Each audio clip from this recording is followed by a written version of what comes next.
Share a story with you about my struggles to become a full-time fitness professional.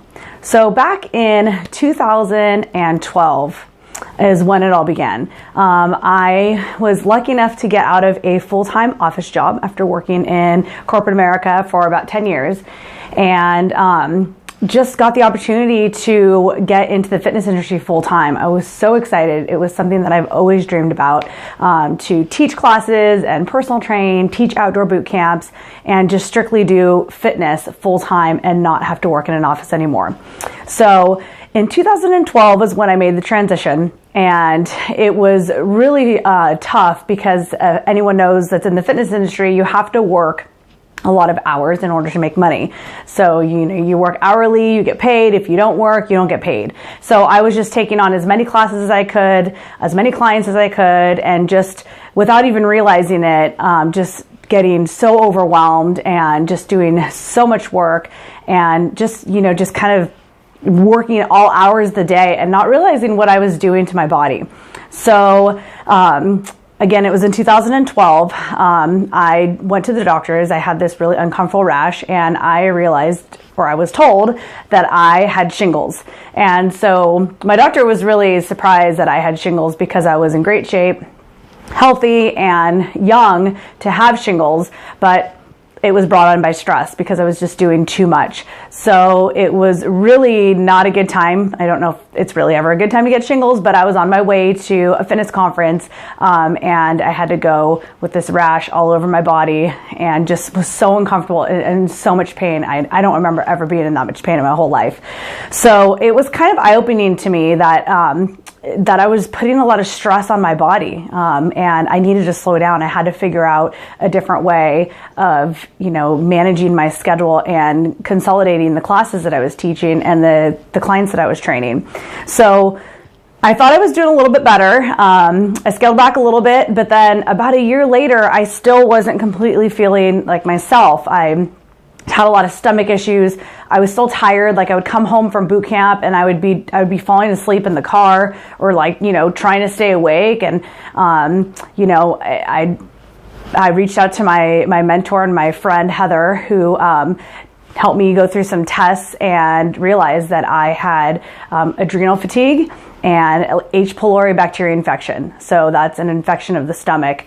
And adrenal fatigue is the adrenal glands help with stress and help with cortisol levels in your body. So I was just all out of whack. Long story short, my body was all messed up after already being diagnosed with shingles, going into the bacteria infection and adrenal fatigue. So again, that was another huge eye opener for me that okay, I have to make a change. I just, I knew that I really wanted to be a good instructor. I wanted to teach all the classes. I didn't want to let anyone down. But, in my mind, if I was a good instructor, that means that I was, teaching a lot and also being able to support my family and bring in money. I had to, hold on to those hours. But my body was telling me I couldn't keep up with this schedule. I couldn't keep working these long hours. I was probably working like 60 hours a week, waking up at 4:30 in the morning to teach boot camps, getting home at 8 o'clock at night, and just this vicious cycle and really having no downtime. I really had no time for self-care. I was working out, but too much. I was putting too much stress on my body. I wasn't doing restorative exercises that I tell my clients to do all the time, like yoga or meditation or breathing or stretching or taking downtime. I was telling everyone to do that, but I was not doing that myself. So I knew that it was time to, sit down and figure out how can I make this change and how can I take care of myself and put myself first for once. Another thing that, I was struggling with was being present in my marriage. I'd come home at the end of the day and I was just so tired and, or plugged in all the time, just responding to emails because I was also managing boot camp. So I was doing stuff behind the scenes, doing admin work. So I'd come home and I'd just be on my computer all the time and didn't really have a lot of time for my family and friends. And, I was just starting to notice that I was just getting worn out. So basically, I always had a dream of being my own boss, and I had an experience in many of my office jobs of being micromanaged, and I knew that that wasn't the life that I wanted. I wanted to be my own boss. I wanted to grow a team. I wanted to surround myself with people that I really enjoyed working with. And, I had to sit back and think, like, how can I do this if all I'm doing is teaching on the floor hours? I'm teaching classes. I'm doing personal training. I'm just running around. But how am I going to build a team of people on my Beachbody team? And how am I going to do online challenges and help more people remotely? And do all these things I wanted to do if I was never home to grow this other part of my business. So what I ended up doing was having to cut back a lot of my group exercise classes. In fact, I eventually let all of my group exercise classes go and cut my personal training clients in half. And that was really hard because I felt like I was letting people down. I had some of my classes I was at for 4 years. And I used to be a step instructor, step aerobics, and I loved it. It was my passion, but I just had to sit down and weigh my options and think, this, I'm going to have to let this go because there's other things that I have to do to take care of myself and also change my schedule around. So that was really difficult, but I did it, and I was really happy that I scaled back and was able to start doing some work from home and actually having some downtime and, spending time with my husband when I got home and not just always being on my computer. So deep down, I knew that I couldn't keep going at the rate that I was going with just working 60 hours a week. That's not a lifestyle for anyone. I don't have kids, but I'm still just as busy as most of my friends that do have kids because I find stuff to fill my time with, and that's how I've always been. So I consider myself an organized person, and I definitely wasn't managing my time well and organizing myself, my time and myself to just be able to balance the on the floor hours and also working on my businesses.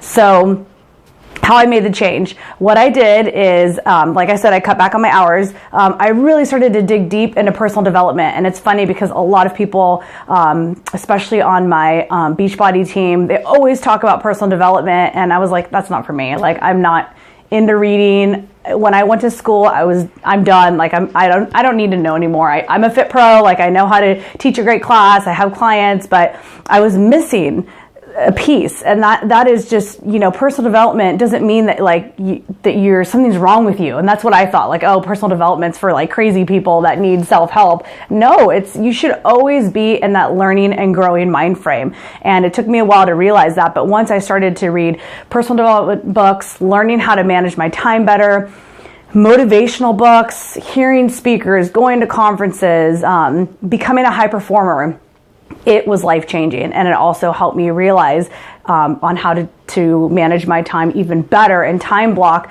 my hours and not burn myself out. So that was one of the biggest things that I did, was change that, and I was able to help more people online. I run online challenge groups, and it's amazing how many more people that I can help now that I didn't think I could. Like, I thought when I got off the floor and wasn't teaching group exercise that I wasn't going to be a good fitness professional, and I wasn't going to be able to work my true passion, which is helping people get healthy and fit. But I've been able to help so many more people than I ever thought possible. So the changes that I made were really good for me in the long run. And, I got my bacteria infection was cleared. I was struggling off and on with my adrenal fatigue, but I took time for myself I'm still learning how to meditate. I'm not perfect at that, but I take yoga. I make sure I'm not working out every single day. I'm doing a combination of, high impact, low impact exercises, and just not beating myself up all the time has really made a big difference. So, that's been my struggle just to get where I'm at now. And, now my schedule is a lot more manageable. I went from teaching, I think it was something crazy like 30, 40 hours on the floor to now half of that, if not less. I've scaled back. I'm the owner of Empower Fit Bootcamp now, so I'm able to do a lot of the work at my office, my home office. I have an amazing assistant who helps me.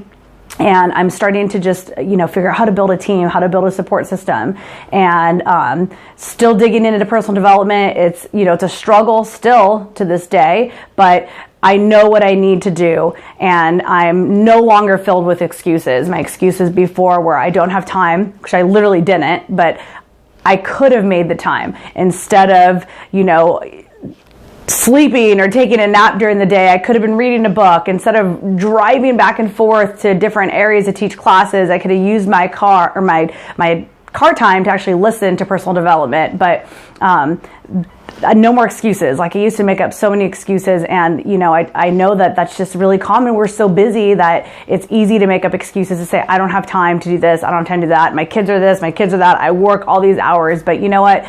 If you find little nuggets of time during your day and you really have a goal to make a change in your life, it can get done. And I wanted to share this story with you to let you know that anything is possible, and to not let yourself get to the point that I did, where you're so stressed and overwhelmed that it takes a toll on your body and you're sick with something like shingles, with something like a bacteria infection, and it just wasn't worth it. It was a struggle for 2 years. So I hope that the story resonated with at least one person, because I know that a lot of my clients struggle with time and taking care of themselves. And thank you so much for listening to my story of kind of where I was 5 years ago to where I am now, and how I've been able to, take better care of myself and still just absolutely love what I do for a living.